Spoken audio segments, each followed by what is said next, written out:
Donc, je suis très content d'être dans cette saison 3 du Cookie Learning. Donc, je suis même, on pourrait dire, très content d'avoir été retenu dans le casting pour cette saison 3, en quelque sorte. Donc, je suis déjà intervenu, je suis ostéopathe, je suis aussi docteur en droit. Donc, le droit, c'est toujours une discipline qu'il faut appréhender en deux temps. En général, dans un premier temps, il y a toujours cette idée que c'était quelque chose d'assez soporifique, assez fastidieux. Et puis, un jour, on a un problème et on se rend compte que finalement, soudainement, ça apparaît comme quelque chose, au contraire, de très précieux et d'hyper utile. Toujours est-il que pendant cette thèse de doctorat, j'ai fait une thèse très théorique. Et donc, j'ai fait de la philosophie du droit.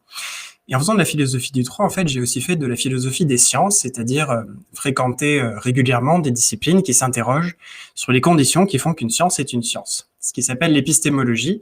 Donc c'est un mot un peu pompeux, mais c'est un mot un peu à la mode qui donne aussi tout de suite l'impression de faire quelque chose de très sérieux dès qu'on l'invoque généralement. Et faire de l'épistémologie, ça a le vent en poupe. Parce que c'est une discipline qui ouvre un peu le champ des possibles. Donc la discipline médicale en est en général très effrayante, donc ça m'est arrivé après la thèse de faire beaucoup de congrès qui n'avaient rien à voir avec l'ostéopathie, parce qu'on se rend compte que finalement tout peut être remis en question, questionné, et donc ça permet d'ouvrir la réflexion. Donc je me suis dit que ce serait intéressant d'appliquer ces outils de philosophie des sciences à l'ostéopathie. C'est pour ça que j'ai écrit donc le livre sur lequel Marco m'avait gentiment déjà interrogé, pour finalement beaucoup de raisons que j'avais évoquées, des raisons institutionnelles, des raisons de contexte, d'émancipation de la profession et d'identité professionnelle. Et donc finalement, ça permet de se poser beaucoup de questions, dont la principale est peut-être finalement, est-ce qu'on est autorisé à faire de la science, en fait, de l'ostéopathie? Le simple fait de se poser la question montre que la réponse n'est pas automatiquement immédiatement évidente. Et grâce à une approche épistémologique, donc, on est même autorisé à reformuler cette question en se demandant quels seraient finalement les critères qui permettraient de faire de la science d'une discipline qu'on appellerait l'ostéopathie.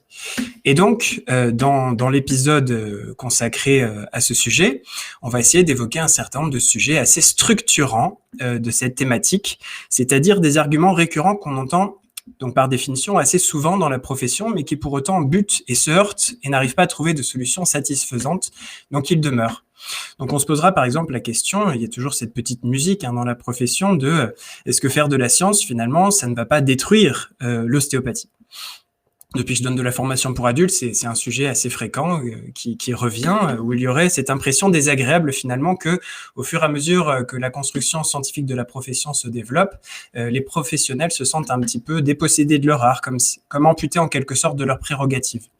Moi, je pense qu'aujourd'hui, on peut avoir sereinement un débat sur cette question pour savoir finalement, quand on fait de la science, qu'on actualise les connaissances, on se heurte à des dogmes, mais que pour autant, ce que les ostéopathes sentent de manière un peu magique au bout des doigts pourrait tout à fait appartenir à ce qu'on appelle de manière un peu pompeuse la phénoménologie de la perception, et ça peut tout à fait être discuté d'un point de vue scientifique sans problème.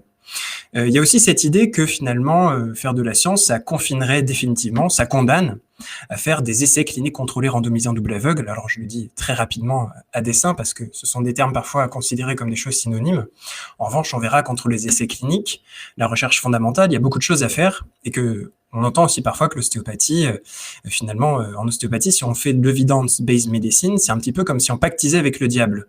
On verra qu'en fait, David Sackett, qui en est à l'origine, a bien dit que c'était 3 éléments consubstantiels. C'est à la fois les données actuelles de la science, mais aussi les préférences du patient et l'expérience clinique du praticien. Et qu'on verra que c'est un petit peu l'interpénétration de ces 3 choses qui permet de faire quand même de la science, et à cet égard, je pense que c'est important de l'aborder. On pourra aussi répondre à d'autres questions comme finalement, la médecine conventionnelle est souvent considérée comme une science et on dit souvent que l'ostéopathie n'en est pas une. Je pense qu'on pourra se poser la question pour savoir finalement, est-ce que ces 2 éléments répondent bien à la définition de ce que c'est qu'une science? On pourra apporter, je pense, des réponses assez claires sur le sujet. On pourra également s'interroger sur l'articulation subtile qui existe entre science et vérité. En quelque sorte, est-ce que la science équivaut à la vérité? Ou est-ce que la science, c'est autre chose? Pour le dire autrement, on peut se demander finalement, est-ce que l'expression de la vérité passe inévitablement par les arcanes de l'expression scientifique?